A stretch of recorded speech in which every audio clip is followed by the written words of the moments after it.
ketika kami mendirikan Kementerian Haji, itu ada 2 daerah yang punya kekurangan sarana dan prasarana. Pertama itu daerah Bali. Bali itu nggak punya asrama haji, Pak. Asrama haji, tapi sekarang dia udah punya tanah hibah yang kemudian akan pelan-pelan kita bangun asrama hajinya. Dan itu wajar. Kenapa? Mayoritas orang Bali itu adalah orang Hindu. Tapi yang kedua, Pak, yang ironinya itu adalah Riau. Riau ini daerah Melayu, Pak. Simbolisasi Islam itu ada di Melayu, Riau. Ternyata saya juga kaget, Riau itu nggak punya asrama haji, Pak. Bismillahirrahmanirrahim. Haji ini agak unik, Pak, khususnya secara antropologi, secara kebudayaan di Indonesia. Sebagian besar jamaah haji kita yang sekarang ngantri 5,7 juta orang itu sebagian besar bukan orang yang mampu secara material, tapi orang yang mampu mengupayakan naik haji. Saya nyebutnya begitu, Pak. Kalau saya atau Ustadz Jul bisa punya uang kapanpun untuk berangkat haji, tapi beliau-beliau yang 5,7 juta orang ngantri sekarang itu, Pak, itu sebagian besar itu bukan orang yang mampu secara material, tapi saya sering menggunakan istilah tapi orang yang mampu mengupayakan. Kalau mampu secara material, Pak, banyak nih orang yang banyak duitnya bisa kapanpun bayar supaya bisa naik haji. Tapi ini, Pak, mereka tidak mampu secara material. Petani, buruh, pedagang omprengan dan sebagainya, ini yang berangkat sekarang, Pak. Tapi mereka mampu mengupayakan. Bagaimana? Nabung, Pak. Nabung setiap hari 20.000, nabung setiap hari 50.000, 10.000. Bahkan ada yang jual tanahnya, banyak, Pak. Yang jual rumahnya, yang jual warisannya dan sebagainya. Mereka mampu mengupayakan. Jadi saya banyak cerita. Jadi kenikmatan ngurus haji ini ketika bertemu jamaah seperti itu, Pak. Tapi di satu sisi memukul kita. Makanya saya bilang ke Kanwil, kamu jangan macam-macam. Di Riau ini gubernur ditangkap KPK. Hampir semua gubernur. Betul ya, Pak? Betul nggak, Pak? Pak Imam, betul ya, Pak? Semua gubernur ditangkap KPK. Banyak kepala dinas ditangkap KPK. Ini Kakanwil pertama di Pulau Riau. Bapak jangan macam-macam ngurusin umat gitu. Ngurusin umat itu luar biasa dan kenikmatannya ketika ketemu beliau-beliau ini, Pak. Karena yang kami urus itu bukan orang-orang yang mampu tadi, bukan orang-orang kaya, itu uniknya. Nah, kalau apalagi karena ngantri kita panjang, yang berangkat kemudian orang-orang sepuh. 30% jamaah haji kita itu sepuh, Pak. Di atas usia-usia 65 tahun, 70 tahun, 80 tahun, itu yang berangkat, Pak. Yang kemudian itu yang menuntut kita menjaga mereka. Nah, saya kembali ke Sa'i Walk and Run tadi. Kalau belajar dari tadi, kita bisa belajar dari siapa saja, termasuk bukunya Murtado Al-Muntarhar hari ini. Perfect Man.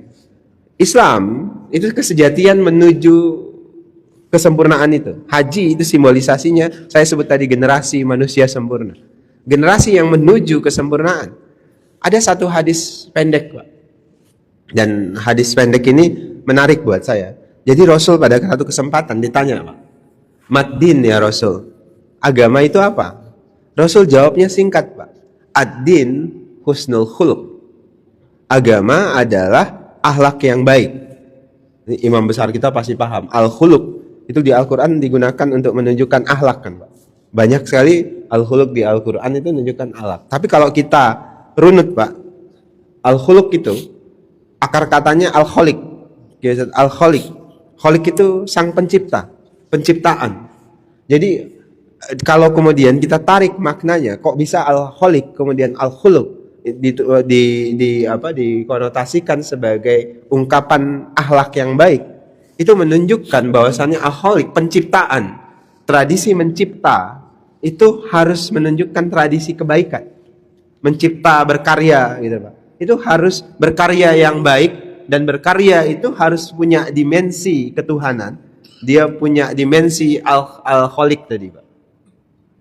Nah, dan menyatu dengan adab.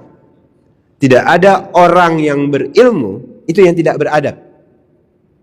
Jadi ketika bicara menyebut bahwasannya berilmu, maka dia beradab. Jadi kalau menggunakan bahasa dahulukan adab, tapi harusnya kita bicara tentang ilmu itu berkorelasi langsung dengan adab. Kenapa? Saya berikan contoh tadi, Pak. Kalau ada orang yang tak berilmu, itu pasti akan menyebabkan dia tidak beradab. Contoh tadi, kalau kemudian imam masjid kita tadi itu kunut, kemudian saya tidak kunut, kemudian Pak Ustadz Jul bilang tadi saya nggak kunut misalnya, itu pasti saya dikafir-kafirin, Pak. Atau saya yang tidak kunut, saya sehari-harinya tidak kunut, Pak. Ada imam yang kunut, pasti saya bilang ini bid'ah nih, ini nggak sah sholatnya, saya sholat lagi, Pak, habis itu. Itu kenapa? Karena nggak berilmu, Pak. Tapi karena setiap orang yang tidak berilmu dipastikan tidak beradab. Karena coba tengok, Pak, orang yang berilmu itu sulit sekali mengkafir-kafiri orang lain. Kenapa? Karena dia paham setiap orang punya dalilnya, setiap kelompok punya dalilnya, dan selama dalil itu kuat, dia menghormati. Tapi kalau dalil itu bisa diperdebatkan, dia berdebat. Tapi dia tidak mentakfiri gitu, bukan takfiri, mengkafir-kafirkan orang. Kan sekarang banyak yang kelompok mudah sekali mengkafir-kafirkan orang. Sedikit-dikit kau bid'ah tuh, dikit-dikit kau nggak boleh itu, macam-macam. Kenapa, Pak? Nggak berilmu. Di sosial media Ustadz Jul ini bisa dibodoh-bodohin orang anak yang nggak lulus SMA, Pak. Ya kan Ustadz Jul? Di sosial media. Beliau yang sudah banyak baca kitab itu bisa tiba-tiba dibodoh-bodohi oleh orang yang cuma baca satu kitab, Pak.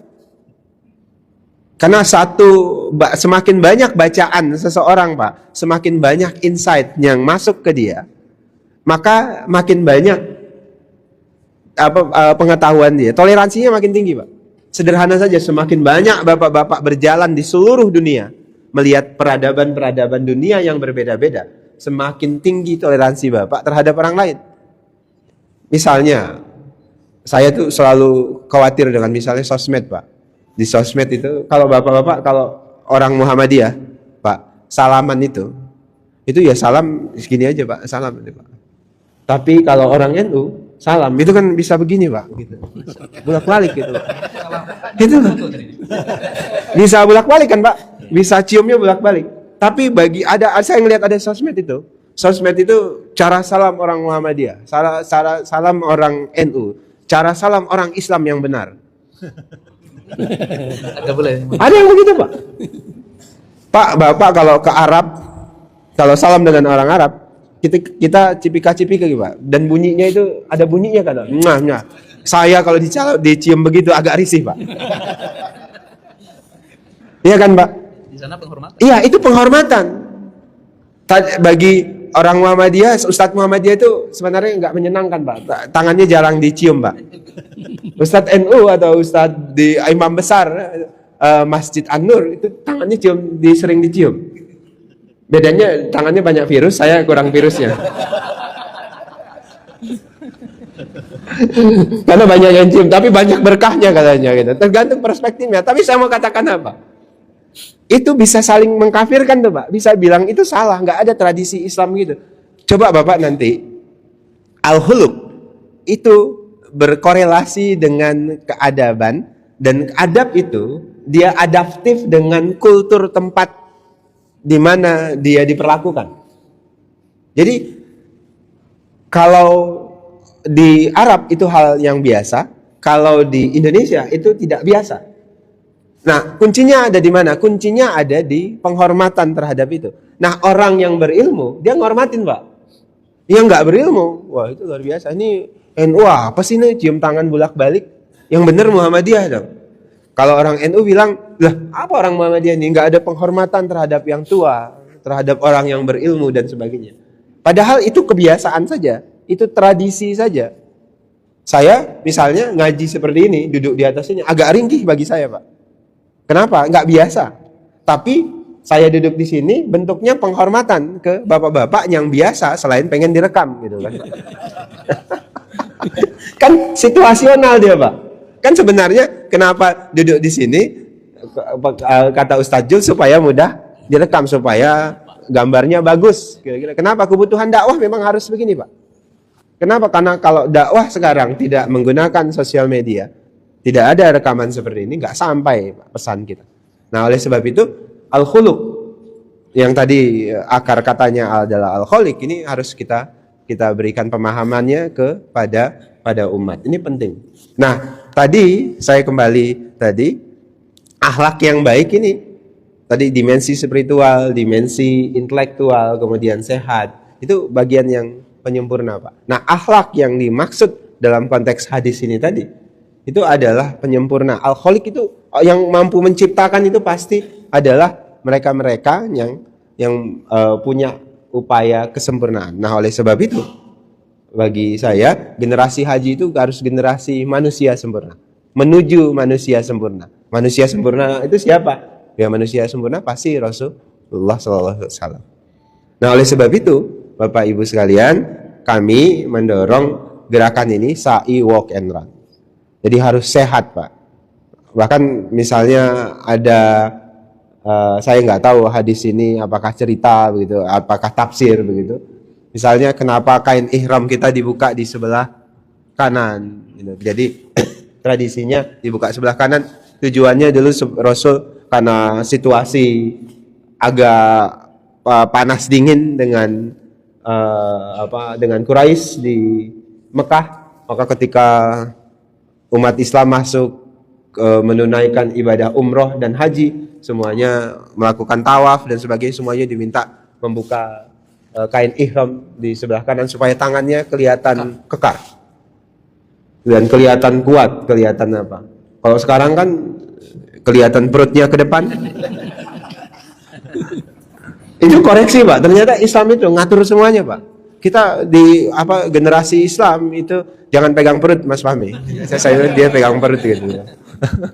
Jadi supaya kelihatan kekar dan kuat. Nah, generasi Islam itu kita menuju generasi itu. Nah, maksud saya ini Pak Presiden Prabowo itu visioner, mikirin hal-hal seperti ini sampai ada Kementerian Haji dan Umroh. Dan itu sebenarnya bagi kami, saya misalnya kita semua yang ada di gerakan Islam, ada di dakwah Islam, tentu berharap ada yang mengurus secara spesifik urusan haji. Walaupun saya terus terang, Pak, tidak mudah. Karena diurus sejak lama, mohon maaf dengan cara-cara yang tidak mudah dan belum benar. Kenapa? Ya saya sering sebutkan Ustaz Jul kan ada kartelnya. Makanya saya selalu berpesan supaya hentikan mengkomoditasi, menjadikan umat itu sebagai komoditas. Itu harus dihentikan. Kenapa? Karena haji ini ibadah yang sangat besar. Bayangkan 2 juta orang dikumpulkan di sana, ngurusinnya itu tidak mudah. Dari Indonesia itu ada 221.000, Pak. Jadi satu kabupaten kota di Sumatera ini dipindahin ke Saudi, Pak. Ngurusinnya, jumlah pesawatnya, macam-macam, Pak. Jadi itu bukan pekerjaan yang mudah. Jangankan 221.000, ini Kakanwil Riau ngurusi 4.000 atau 5.000 saja, itu pekerjaan yang tidak mudah. Terakhir, saya ingin titip pesan. Ketika Ustadz Jul, ketika kami mendirikan Kementerian Haji dan Umroh, Pak Presiden Prabowo, salah satu yang saya agak ironis itu adalah sarana perhajian. Ketika kami mendirikan Kementerian Haji, itu ada 2 daerah yang punya kekurangan sarana dan prasarana. Pertama itu daerah Bali. Bali itu nggak punya asrama haji, Pak. Asrama haji, tapi sekarang dia udah punya tanah hibah yang kemudian akan pelan-pelan kita bangun asrama hajinya. Dan itu wajar. Kenapa? Mayoritas orang Bali itu adalah orang Hindu. Tapi yang kedua, Pak, yang ironinya itu adalah Riau. Riau ini daerah Melayu, Pak. Simbolisasi Islam itu ada di Melayu, Riau. Ternyata saya juga kaget, Riau itu nggak punya asrama haji, Pak. Mungkin karena dulu semuanya arahnya ke Batam, sedangkan Batam itu dulu Riau gitu. Ketika dia dimekarkan, Riau kehilangan banyak, termasuk nggak ada asrama haji, nggak ada, dianggap semuanya dulu di Batam saja. Sekarang Riau justru nggak punya asrama haji dan tidak punya embarkasi. Kenapa? Karena Bandara Pekanbaru itu tidak bisa didarati oleh pesawat dengan wide-nya lebih besar. Nah, ini PR, Pak. Saya titip juga salah satunya PR ke imam besar ini, bareng-bareng kita. Ini saya bilang nanti bareng-bareng kita. Kenapa, Pak? Saya datang ke Riau, saya sering datang ke Riau ini sudah 2 kali nih, Pak. Karena saya ingin, istri saya ini orang Melayu Delhi, Pak, asli Melayu Delhi. Saya ingin pastikan dalam waktu era Presiden Prabowo 5 tahun ke depan ini, Riau harus segera punya asrama haji. Asrama haji, kemudian embarkasi sendiri, sehingga bisa lebih akseleratif simbolisasi Islamnya, dakwah Islamnya itu di Riau. Dan mohon doa dari Bapak Ibu sekalian agar Riau bisa memiliki asrama haji. Saya pikir itu yang bisa saya sampaikan. Tepat hampir setengah jam saya ngomong, mudah-mudahan. Oh, ada sharing, tapi 5 menit ya, Pak, karena habis ini saya mau lari. Begitu. Terima kasih. Wassalamualaikum warahmatullahi wabarakatuh. Baik, luar biasa pencerahan dari abang kita. Saya ketika beliau diangkat oleh Pak Prabowo menjadi wakil menteri, ini menteri muda. Jadi saya mohon izin Bang, manggil abang aja lah ya, karena wajah masih muda. Ya, Masya Allah. Baik Bapak Ibu, mungkin dalam 5 menit ke depan, jika ada yang ingin bertanya kepada Bang Wamen kita, kami persilahkan. Ya, ini Muhammadiyah juga nih Bang. Pengurus yang dari latar belakang Muhammadiyah. Tapi udah kunut tadi. Oh, udah kunut tadi. Bismillah, Assalamualaikum warahmatullahi wabarakatuh. Terima kasih kepada abang kami, Kanda Bang Daniel Simanjuntak yang telah menyampaikan materi tadi. Ini pertanyaan ini Bang, ini terkait dengan eskalasi yang terjadi di Timur Tengah. Itu bagaimana dengan perjalanan haji kita, apakah ada kendala? Itu yang pertama. Yang kedua, kemarin kami melihat IG abang boxing, ninju samsa. Mungkin itu alasan abang menyampaikan terkait dengan haji itu, melepaskan bagian kanan itu. Apakah nanti ada program juga tinju-tinju nih Bang? Karena kan sa'i ini udah jalan, jadi kalau tinju boxingnya gimana? Baik, itu aja Bang. Barakallahu fikum. Assalamualaikum warahmatullahi wabarakatuh. Ada, Pak. Ya, monggo, Pak. Baik, terima kasih. Assalamualaikum warahmatullahi wabarakatuh. Saya Haji Rubianto, Sekretaris DPW FKKBHU Riau. Kalau di Masjid Anur, Ketua Mu'alaf Center Anur Provinsi Riau. Pak Wamen, harapan kami selaku pengurus DPW FKKBHU Riau, mohon kiranya kuota pembimbing ibadah haji Riau itu dari tahun ke tahun 5, padahal kalau kita rasionalisasikan minimal itu 8 sampai 10 Pak. Jadi akhirnya kami bertarung gitu, sangat ini sekali gitu, selektif sekali. Jadi jumlah kuota jamaah itu 4.682. Kemudian KBHU yang ada di Provinsi Riau 44 KBHU. Provinsi kabupaten kota ada 12. Nah, ke depan Pak Wamen kami titip. Sudah berkali-kali ini kita selalu tidak mendapatkan yang diharapkan Pak. Minimal lah kita ini di Riau minimal 8 ke 10 Pak. PIH ya, KBHU. Itu saya harapan Pak Wamen. Terima kasih. Assalamualaikum warahmatullahi wabarakatuh. Waalaikumsalam warahmatullahi wabarakatuh. Terima kasih Pak. Pertama ke siapa tadi? Muhammad. Adinda Muhammad tadi. Jadi eskalasi Timur Tengah itu memang eskalatif deh Pak. Jadi dinamikanya tidak ada yang bisa nebak. Salah satu 3 minggu yang lalu saya ke Saudi Arabia, diminta oleh Presiden untuk ngecek. Karena Presiden itu khawatir juga. Beliau menyampaikan bagi saya yang paling penting itu adalah keselamatan jamaah. Maka kemudian 3 minggu yang lalu saya diminta untuk ngecek langsung, ketemu dengan banyak otoritas.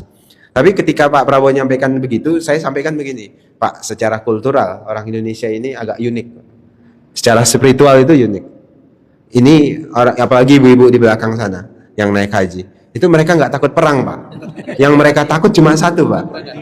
Iya, nggak berangkat. Kemudian 2 yang nggak mereka takut cuma ada satu lagi Pak, naik harga. Ibu-ibu di belakang sana itu nggak takut Pak dengan perang. Yang mereka takut adalah naik harga. Dan di sini juga karena pasti pemerintah juga nggak ada yang berani nyatakan misalnya kita menunda naik haji tahun ini karena ada perang. Jamaah kita akan bilang kami mau berjihad katanya. Ini bahayanya.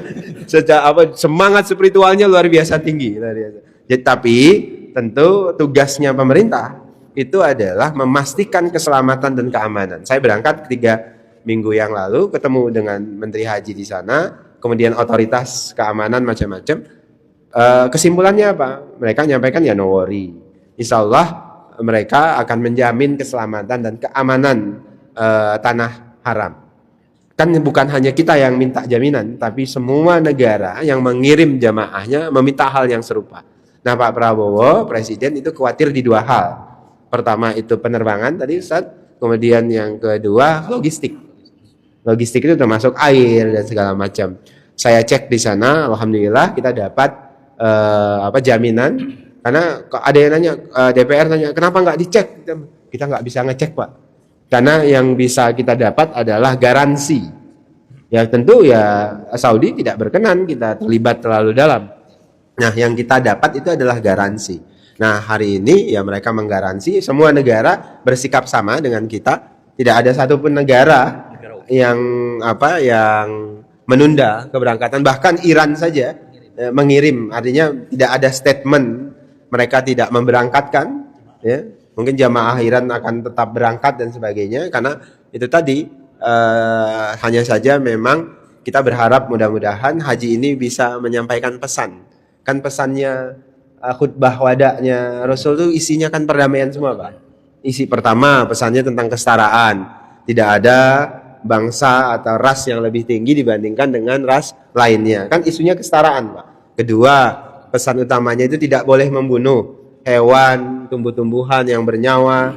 Itu tidak boleh dibunuh. Itu pesan perdamaian, pesan menjaga keselamatan. Ketiga, perlindungan terhadap perempuan. Semuanya pesan-pesan perdamaian, pesan-pesan salam, Pak. Dan kita berharap mudah-mudahan pesan salam ini nyampe ke pemimpin-pemimpin yang sedang berkonflik supaya ceasefire atau gencatan senjata yang sekarang itu pada musim haji itu bisa terus diberlakukan dan syukur-syukur kemudian bisa damai. Harapan kita begitu. Apalagi ini pusat perperangannya itu ada di Timur Tengah gitu. Jadi disayangkan kalau kemudian orang yang berperang tapi pusat pertempurannya itu di daerah di mana keadaban dan peradaban Islam ada. Nah, oleh sebab itu insya Allah kita dapat jaminan, insya Allah penerbangan direct flight. Makanya saya selalu ingatkan jamaah, pilih yang penerbangan langsung, Pak. Apalagi kalau bapak-bapak ada yang berangkat haji khusus, jangan pilih penerbangan yang transit, Pak. Ke Dubai atau kemana gitu. Pasti nanti akan ada masalah. Jadi yang paling aman itu adalah direct flight, langsung, Pak. Baik itu Garuda atau SP, Saudia. Jadi pilih yang direct flight, insya Allah aman. Yang kedua, Pak, itu pertanyaan yang sama selalu saya hadapi di setiap daerah. Undang-undang baru itu memang mohon maaf memotong jumlah pembimbing yang mendampingi jamaah yang dari KBIH ya, KBIHU itu. Kenapa? Karena jatah pembimbing jamaah itu, Pak, itu jatah jamaah. Jadi undang-undang tadinya mengisyaratkan satu pembimbing itu satu KBIH itu 9 berapa Pak Sahabat? 150. Awalnya Pak? 135 satu sekarang 151. 151. Tadinya 135 Pak. Sekarang pembimbing disyaratkan jamaahnya 151. Kenapa? Karena memang pembimbing itu jatah jamaah, Pak. Sebenarnya ini adalah upaya yang dilakukan bersama-sama pemerintah dan DPR untuk mengurangi antrian. Seperti petugas haji daerah. Itu petugas haji daerah itu jatah jamaah ya. Itu jatah jamaah, Pak. Makanya kemudian kita kurangi. Dan PHD itu nggak boleh pejabat. Karena biasanya pejabat. Jadi itu jatahnya pejabat, Pak. PHD kami bilang kalau dia ASN tidak boleh eselon 4. Terus ke bawah. Eselon 4 ke bawah.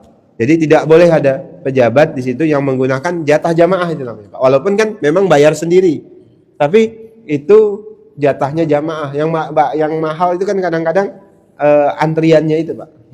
Yang mau bayar banyak, yang mampu bayar banyak gitu. Tapi keinginan untuk dapat antrian cepat itu sangat tinggi. Nah, oleh sebab itulah kami harus ambil keputusan, Pak. Memang syarat 151 itu jadi satu pembimbing, akhirnya dampaknya tadi berkurang, Pak. Jadi yang 80, yang 90 terpaksa bergabung. Nah, tapi ke depan kami akan coba supaya pembimbing itu tidak ambil jatah jamaah. Bagaimana caranya? Kami sedang bicara dengan Kementerian Haji dan Umroh supaya kuota petugas itu ditambah.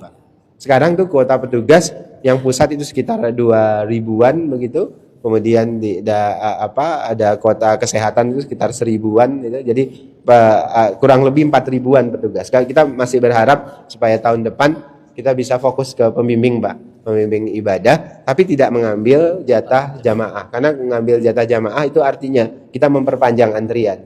Begitu, Pak. Jadi gini Pak, maksud kami berkeadilan Pak. Contoh, Kepri itu jemaah hajinya 1.500. Di mana, Pak? Kepri, Oh iya. tetangga. Pembimbingnya 4 Pak. Padang 4.000 sama dengan Riau. Pembimbingnya 10. Riau Pak. Riau ini 4.682. 5 Pak. Nah, ini maksud saya tuh tidak berkeadilan dalam proporsionalnya Pak. Pak Kamil coba jelaskan teknisnya. Jadi Riau itu sebetulnya dulu pernah dikasih 18 Pak Wamen. Tapi dari 18 itu yang terpenuhi kalau tak salah 4 ya, atau 5 yang terpenuhi. Makanya karena tak terpenuhi dikurangi, itu asal muasalnya Pak Wamen. Kemudian sekarang memang secara proporsional memang kebutuhannya memang lebih dari 5. Mungkin bisa dinaikkan lagi paling tidaknya menjadi 8 itu Pak Wamen. Pernah kita dikasih 18 kalau tak salah 2023. Tapi tak terpenuhi dikasihkan ke provinsi lain tapi tak balik lagi ke kita di tahun berikutnya ya. Itu sebetulnya. Bapak pernah dihukum berarti. Itu apanya Pak Wamen. Begitu ya, Pak? Iya. Ada itu asal muasalnya. Saya secara teknis saya nggak terlalu paham tadi. Terima kasih. Terima kasih. Oh, boxing. Ya, saya memang olahraganya macam-macam. Salah satunya tinju, kemudian berenang. Jadi semua olahraga saya lakukan. Gitu. Tujuannya apa ya supaya sehat saja Pak gitu. Tapi boxing itu memang bagus Pak untuk menurunkan berat badan. Saya kan dulu agak gemuk gitu Pak. Itu cepat Pak. Jadi karena bela diri, pada prinsipnya saya bela diri. Jadi salah satu yang harus dikembangkan dalam tradisi Islam itu olahraga. Prinsipnya itu apapun jenis olahraganya, termasuk bela diri. Saya pikir itu, Ustadz. Oh iya, saya mau lari loh. Saya pikir cukup ya. Nanti kita diskusi di luar forum ini saja. Karena nanti spiritualnya baik, kemudian intelektualnya baik, nggak sehat, nggak jalan yang dua Pak gitu loh. Jadi kurang lama, pasti saya kalau ngomong pasti lama juga Pak. Jadi mohon maaf sebelumnya, kurang lebihnya saya mohon maaf. Nasrun minallah wa fatun qarib wa basiril mu'minin wallahul muwaffiq ila aqwamit thoriq. Wassalamualaikum warahmatullahi wabarakatuh.